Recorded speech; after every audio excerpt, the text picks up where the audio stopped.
Hi, my name's Clint Johnson. I'm a speech language pathologist, and I'm also the vice president of Simucase.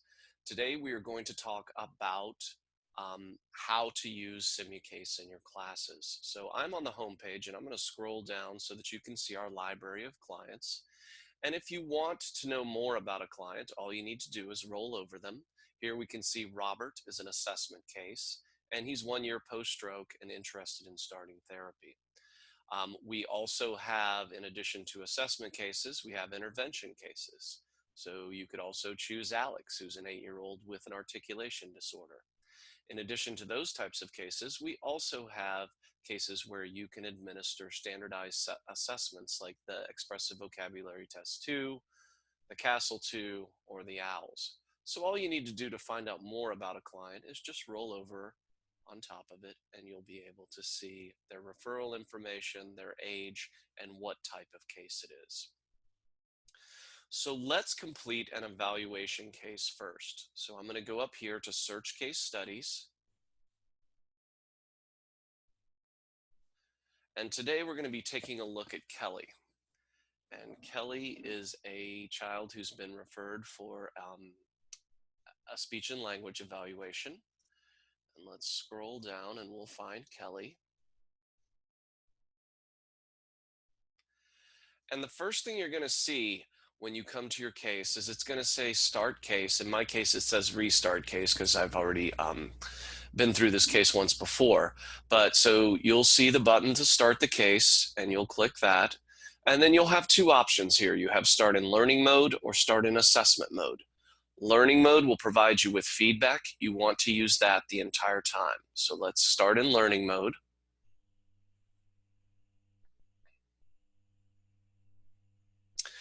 And then the first thing I want to do is show my clipboard. The clipboard's going to be where all the information we collect during a case gets stored. As I said, we can see Kelly is a 7-year-old girl. She's been having difficulty learning to read. She's in 2nd grade at a private school. Her mother is seeking additional information and requesting a comprehensive speech and language evaluation at your private practice. Across the top of the screen, you'll see case history, collaborators, hypothesis, assessments, diagnosis, and recommendations. We're going to be working in all of these areas. To the left of the headers are circles. These circles are progress meters that will gradually fill in as you make reflective decisions or select reflective questions to ask your client, caregiver, or other collaborator. So right here in the bottom center of the screen, we're going to say start case study, and then we'll hear from Kelly's mom. Hi, my name is Kelly and I'm 7 years old. So let's move to case history and we'll talk to Kelly's Hi, mom. I'm Kelly's mom. I'm not able to make today's evaluation, but I'm happy to answer any questions you have. Now, I should have said this. The goal here is to earn points that will ultimately give you a competency score that will be 90% or higher. So you're going to be scored in all of these areas, and you'll receive scores for, as I said, for making reflective decisions or selecting reflective questions to ask different people. So let's talk about how we select questions to ask. So we have questions that are reflective, meaning they earn you points. You also have questions that are acceptable, meaning they're just neutral. And then finally, you have questions that are rejected. Questions are going to be rejected for 4 reasons. Number 1, they're insensitive. 2, they use medical jargon that the listener can't understand. 3, they may not be developmentally appropriate for your client. Or 4, they are redundant. So again, we have reflective questions, acceptable questions, and rejected ones. So a question like, how old is Kelly? What grade is Kelly in? Those questions in this particular case are just going to be acceptable because we already had that information in our referral. They are completely okay to ask and they are not wrong. They're just not going to get us more points and allow us to complete our evaluation with any new information. So let's click on that. Kelly is in the 2nd grade. Tell me about your family. Does Kelly have any siblings? That would be a reflective question, and that would earn us points. Kelly is an only child. Is there a family history of speech language learning or reading delays? Again, a reflective question. I've always had difficulty sounding out words, and my sister is dyslexic. Now you can always move around to any of these other sections. We'll go to another one. We can ask Kelly's mom, what are your concerns? Kelly is struggling in school. Reading and math are her most difficult subjects. Kelly has difficulty learning to sound out words, and she relies on her memory, which makes it difficult for her when reading and doing math problems. She loses interest quickly when she does not understand the material. Now, when I clicked on that, I clicked on my third reflective question in a row, and I'm going to mute mom so we don't repeat that monologue again. But in doing that, so 3 reflective questions in a row is going to get you positive feedback. So let's take a look at the bottom of the screen and you'll see a green bar appear. Now let's continue to ask some more reflective questions, and I want you to watch the progress meter up next to case history, and we'll continue to make it fill in. In what areas does this seem to impact Kelly the most? Has she ever received diagnostic or therapeutic services? Were there any complications during her pregnancy? Again, progress meters filling in and green bar appeared at the bottom of the screen. Did she meet all her developmental milestones? Does she have any issues with hearing? Does she have any speech difficulties? And this will be interesting. We'll listen to mom again for this one. She has a hard time saying the S and Z sound correctly. So as you can see, I've now filled in my progress meter about a quarter of the way. So that means I'm around 25% in terms of my score. Ideally, we want you to fill this up as much as possible and then move to the next area. So you want to try to only hit the reflective and acceptable questions and avoid the rejected ones. So what happens if we click on some incorrect questions? Kelly's mom indicates that she just recently got separated. Asking Kelly's mom, why did you get separated, is really not any of your business, and it's not very pertinent to this case. So we will ask that and see what happens. Do we really need to get into that now? So you saw a red bar appear at the bottom of the screen, and mom's not too happy with us.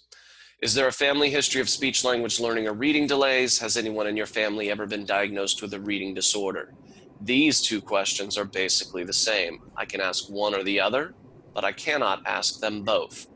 So when I select the second one, you're going to see again a red bar, and the messaging will change to avoid selecting redundant questions. I've always had difficulty sounding out words, and my sister is dyslexic. Now you'll notice here that the messaging stayed the same as in this question, the family history question. So that's how you can tell also if a question is redundant. Now, if you look over in your clipboard on the right-hand side, you will see redirect number 1, redirect number 2. That lets me know how many questions I have answered incorrectly at this point. I feel comfortable going on. I've only missed 2, so I would probably still continue this case. If I miss, say, 5 or 6, I could always just stop and start the case over again. So now we're going to move on to collaborators. Now with the collaborators section, Kelly's mom or another collaborator or the client themselves are going to give you clues as to who you need to speak to. Remember, you're always evaluating generally with a team of folks. And so we want to interview them in case they did any other testing, or they have been observing this child, or they've been working directly with the child. So Kelly's mom indicates that she just recently saw the psychologist, and Kelly had an evaluation there. So we'll start with the psychologist. Hi, I'm the psychologist who evaluated Kelly. I sent her complete diagnostic report to your clipboard. I wasn't able to complete achievement testing. I recommend you include that in your evaluation. And so then we can scroll over here to collaborators, and down below the psychologist monologue, you'll see Kelly's psychologist evaluation report in the form of a PDF. So anytime someone says they sent you a report, it will appear in your clipboard. It is very important for you to read these reports, as many times they will include information that is not located anywhere else. In this particular report, we find out that Kelly's cognitive abilities fall within the average to high average range. And we also find out that the psychologist has diagnosed ADHD. There's also some other information in here, but I'll let you read that if you decide to complete Kelly's case. Questions are going to be exactly the same with collaborators. You have reflective, acceptable, and rejected questions. And also, psychologist also gave us another hint. He did tell us we needed to complete achievement testing. So they won't just send you reports. Sometimes they'll tell you other tasks that might need to be completed. Now, you're not going to speak to all of the people here. You're only going to speak to the people that are pertinent to the case. So there are foils here, and if you click on people that are not pertinent to the case, then you're going to lose points, and if you continue to ask them questions, you'll continue to lose more points. At this point, I'm going to move on to the hypothesis, and here we want to answer the question, or the questions, what do you think is going on with Kelly or impacting her literacy skills, and what are you going to do when you assess her? So basically what we're looking for is you to take the information that you collected during the case history in the collaborators section and create a clinical hypothesis, and then create an action plan of what you're going to use to assess Kelly. So these can be formal and informal measures. Now, Simucase does not score this area. Your instructor will score this for you. So once you submit your case, they'll take a look at this hypothesis and action plan and make sure that it is on the right track. So now we can move to our assessment section. And assessments are going to be computer driven for the most part, meaning you choose the assessment and then you receive the results of the assessment.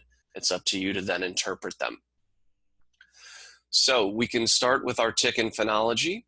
We know that Kelly has some speech sound errors, so we want to assess articulation.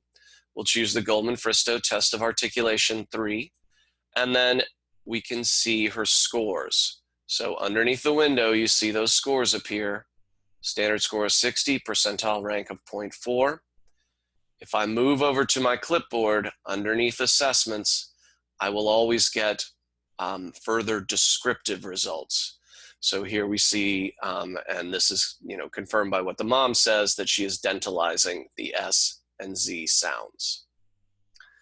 We can also administer language tests to Kelly. So we can do the Self-5 expressive. Click administer. Again, we receive our scores here, and then if we look over in assessments, you'll see the full results. Now, there are a few rules in assessments. Number one, you can't give too many assessments in the same area. So I chose to give the Self-5. If I were to also choose the Told P speaking composite, I'm going to lose points because this is going to be redundant. These are both full expressive language batteries, so I wouldn't want to give the second one. So now when I click on this, you're going to see a red bar appear at the bottom of the screen, and I will lose points in my progress meter. We can move on and we can give Kelly an oral mech.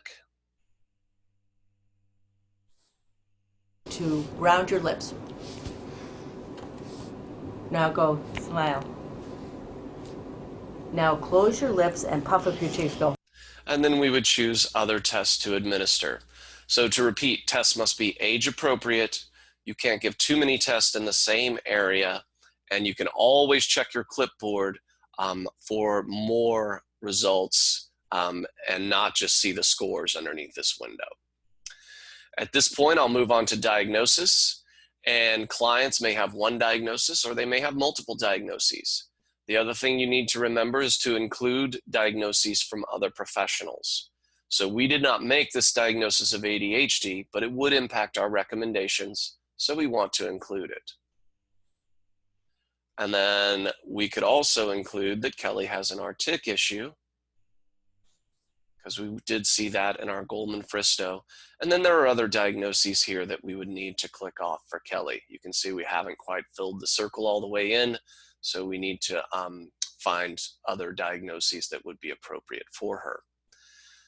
Finally, we're going to choose a recommendation summary for Kelly, and we're looking at the best overall recommendation for her. We're looking at whether or not she qualifies for treatment, what we're going to target in therapy, and any accommodations or modifications that might be necessary for her. After you choose that, you're going to click Submit, and then you will be done. So if I wanted to stop here, I could save and exit and come back to it later, or I can submit my case. Remember, you can always come back to a case and repeat it. So let's submit our case. We'll click Yes, and then we receive an overall competency rating. So competency is going to range from emerging up to 69%, developing is 70 to 89%, and mastering is 90% and above. You can count these for clinical hours, but you need to receive a 90 or above, and your supervisor has to sign off on that and debrief you following the conclusion of the case. So again, it's possible to receive clinical hours, but only if you receive a 90 or above. At this point, we can export our report, and we'll see everything that we put into our clipboard, and it's all right here. And so that is how an assessment case works. Now let's discuss real quickly how a treatment case works. So I'm going to scroll down and we'll take a look at Alex.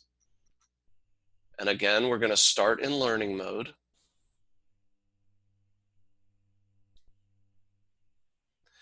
And you'll notice that our headers have changed here. So we have baseline data, collaborators, treatment, client progress, and summary. And I'm going to show my clipboard, and we'll start the case study. Hi, I'm Alex, and I'm 8 years old. Now, in this case, you're the SLP assigned to work with Alex. So Alex is 8 years old. He has a speech sound disorder, and we want you to complete your intervention and then report your findings. So in this one, you want to start with the SLP. She's going to give you the information Hello, you need. I'm the speech pathologist who recently completed Alex's evaluation. I sent a copy of his IEP and eligibility report to your clipboard. So if you look over in the right hand, you will indeed see Alex's IEP. You can pull that up, and from there you can find his goals. Once you do that, you can ask the SLP questions. Again, they're reflective, acceptable, and rejected questions. And then we would go over, we can listen to a speech sample from Alex. So we went. And then we can choose objectives for him. One of those objectives is that he will discriminate R and W sounds at the word level. From here, we can move on to treatment. Now for treatment, you want to choose activities that are age appropriate. So choosing the Fisher-Price Little People Animal Sounds Farm is not going to be age appropriate for Alex. So for our activity of discrimination, we'll choose a book, we'll choose auditory discrimination, and click administer. Now Alex is going to tell you whether or not he hears a strong R or a weak W sound. So the clinician here is going to say ring. Alex will say success if he hears an R, fail if he hears a W. Ring. Success. We'll mark that as correct and move to the next item. Wing. Fail. Mark that as correct, move to the next item. Read. Fail. So now that one he got incorrect because it was an R sound and he said it was a W. You do need to count in this, so you will be asked for the percentage correct when you get to client progress, and the computer's not going to do that for you. So then we would move on to our progress, and his objectives were not met, and then we would choose the level of accuracy for this auditory discrimination activity. From here, we would then choose the best overall note regarding how the treatment session went, click submit, and then you're done. The main thing to remember here is start with the SLP. He or she is going to tell you where you need to go next and also give you your goals. From there, we can submit our case, and again, we receive our overall competency rating. And again, we do want to see that competency up at 90%. I can export my report, and then I'm done.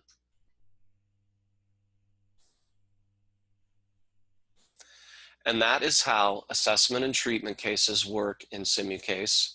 We do have one more case type, and that is the cases where you're going to administer a test. So here we start in learning mode. You'll notice that our headers change again. We'll show the clipboard, and we see that Michaela's 6 years old. She's been referred to receive the EBT2. We'll start our case study. Hi, I'm Michaela, and I am 6 years old. And then you want to go to your referral. Michaela is a 6-year-old girl referred for an evaluation. You are assigned to complete the Expressive Vocabulary Test, 2nd edition, with Michaela and report your findings. You have the opportunity to ask questions here. Next, you can read the manual. It's very important to read the manual when you're Thank you for administering a referring test. to the abbreviated version of the EV. And then that manual will appear over here in your clipboard. So you can bring it up and then choose the EBT.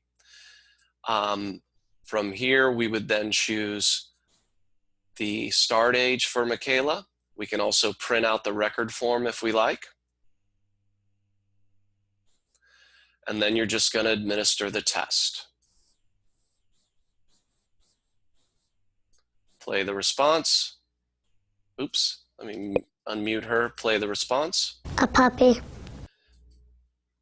Click whether it was correct or incorrect, and then move to the next item. So this is just like you're administering a real test. Well, it is a real test, but you're administering it kind of virtually here. So you would go through, mark the responses as correct or incorrect, and then you would go back to your manual and look up your scores, and then you would choose a summary for Michaela. So again, the thing to remember here is read your manual. It's going to tell you all the information that you need to know, and then you can go through and administer the test. And that is how the 3 case types work in Simucase. If you need assistance from us, please feel free to reach out. There's a contact window here that you can send us an email. There's also a chat window that's available from 8 to 5 Eastern time. For you guys, the email is probably going to be the best way to get in touch with us. Just shoot us an email. We generally answer emails up until about 10 Eastern time at night. I hope you enjoy using Simucase, and please reach out if you have any questions. And thank you very much.